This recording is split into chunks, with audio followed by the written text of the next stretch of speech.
The second Passover. A year after Israel's departure from Egypt, the Lord spoke to Moses in the wilderness of Sinai. In the first month of that year he said, "Tell the Israelites to celebrate the Passover at the prescribed time, at twilight on the 14th day of the first month. Be sure to follow all my decrees and regulations concerning this celebration." So Moses told the people to celebrate the Passover in the wilderness of Sinai as twilight fell on the 14th day of the month. And they celebrated the festival there, just as the Lord had commanded Moses. But some of the men had been ceremonially defiled by touching a dead body, so they could not celebrate the Passover that day. They came to Moses and Aaron that day and said, "We have become ceremonially unclean by touching a dead body. But why should we be prevented from presenting the Lord's offering at the proper time with the rest of the Israelites?" Moses answered, "Wait here until I receive instructions for you from the Lord." This was the Lord's reply to Moses.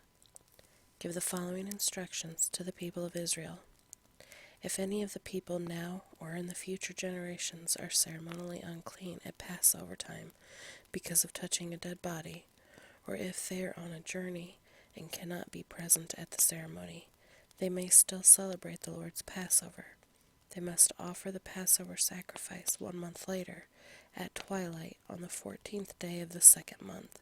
They must eat the Passover lamb at that time with bitter salad greens and bread made without yeast. They must not leave any of the lamb until the next morning, and they must not break any of its bones. They must follow all the normal regulations concerning the Passover. But those who neglect to celebrate the Passover at the regular time, even though they are ceremonially clean and not away on a trip, will be cut off from the community of Israel. If they fail to present the Lord's offering at the proper time, they will suffer the consequences of their guilt. And if foreigners living among you want to celebrate Passover to the Lord, they must follow these same decrees and regulations.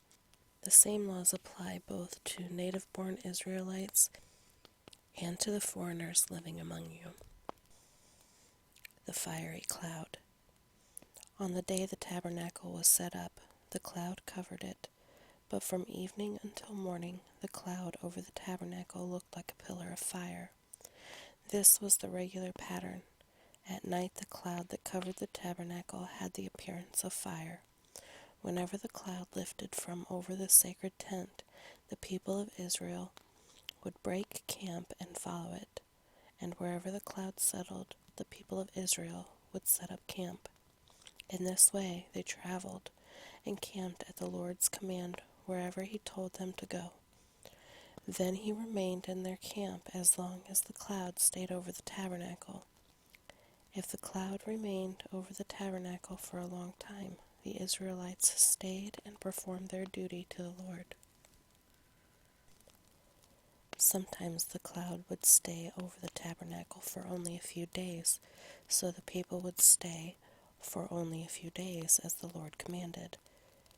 Then at the Lord's command they would break camp and move on. Sometimes the cloud stayed only overnight and lifted the next morning. But day or night, when the cloud lifted, the people broke camp and moved on. Whether the cloud stayed above the tabernacle for 2 days, a month, or a year, the people of Israel stayed in camp and did not move on.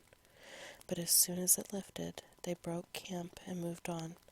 So they camped or traveled at the Lord's command, and they did whatever the Lord told them through Moses.